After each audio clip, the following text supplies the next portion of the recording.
Jingle All the Way, a cult holiday classic. Many enjoy watching this every year around the end of the year, probably due to the movie's zany, dumb nature. Don't get us wrong at all, the movie is definitely stupid and kinda bad even at times. Like, not horrible by any means, but it's definitely bad. But it's the dumbness that makes it so good to laugh at, halfway ironically. And maybe even kind of shudder at some of the more suddenly awkward or uncomfortable jokes.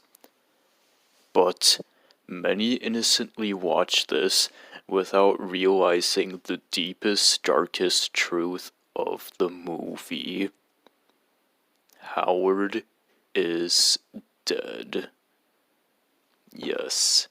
Now, he's not dead immediately at the start of the movie, but it happens soon after. I would say around the midpoint, or a bit after the midpoint, is when he perishes. Howard, or as I'll say, cause who the fuck remembers the names of these characters, he's just Arnold Schwarzenegger, and I'll just call him Arnold and Sinbad from now on. He goes around looking for the Turbo Man, for Jamie, and he explores everywhere around New York City. Now, it's pretty silly and such at first, but it's nothing too questionable, nothing that you have to diverge yourself from reality too much. However, after countless battles of Sinbad, things start to get a bit more wacky.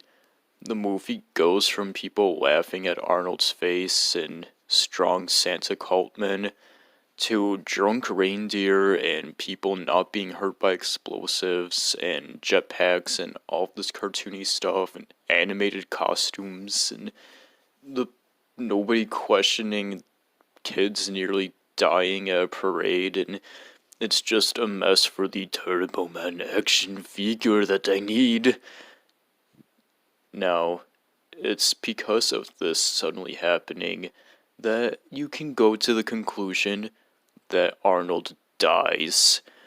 Everything's normal at one point, but then at one point he perishes, and then everything starts to turn upside down. And this is why you have to start questioning reality in the movie. Now, when does he die exactly? Well, it was either during his climactic battle with Sinbad in the Great Turbo Man Exchange of 1996, number 3, or it was when the bomb went off.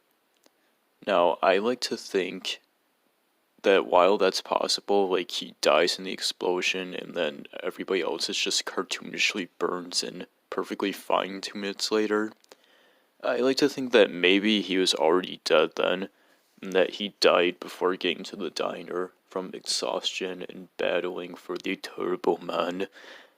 And entering this cozy diner cafe looking place is sort of like a purgatory almost. Now, is Sinbad dead? Maybe. I mean, he could have entered at the same time as Arnold, also dying from his trials. Either that or Arnold was just seeing the last face he saw and the last worthy opponent he saw.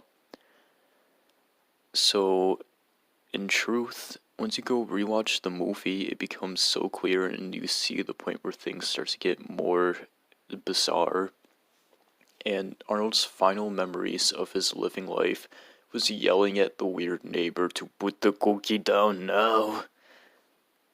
And it gets a lot more sad and dark though once you realize that Arnold's just fucking dead. Jamie and his wife don't see him afterwards. Arnold went out to buy this fucking Turbo Man that he's done hearing about, and he died, and that's it. He doesn't come home. They eventually learn that he died, and that's about it for the reality. Arnold, however, is trapped in purgatory in his mortal dream, and learning to ascend and accept stuff. He starts to further befriend and even defeat his rival Sinbad. He becomes Turbo Man and starts to embrace his love for the Turbo Nut. And he flies around and saves Jamie and gives him the best Christmas ever.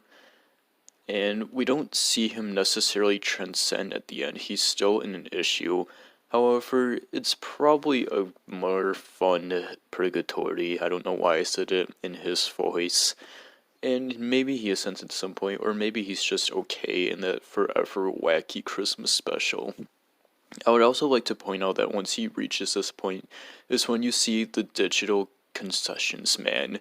Now, we don't know who this mysterious person is or why he's there and why he's so obviously added in afterwards, but maybe he's the spirit who's watching Arnold and guiding him, or he controls this purgatory loop and it's the most powerful opponent that Arnold must yet face. Thank you for watching this holiday theory video, and have a happy Robonica. Thank you.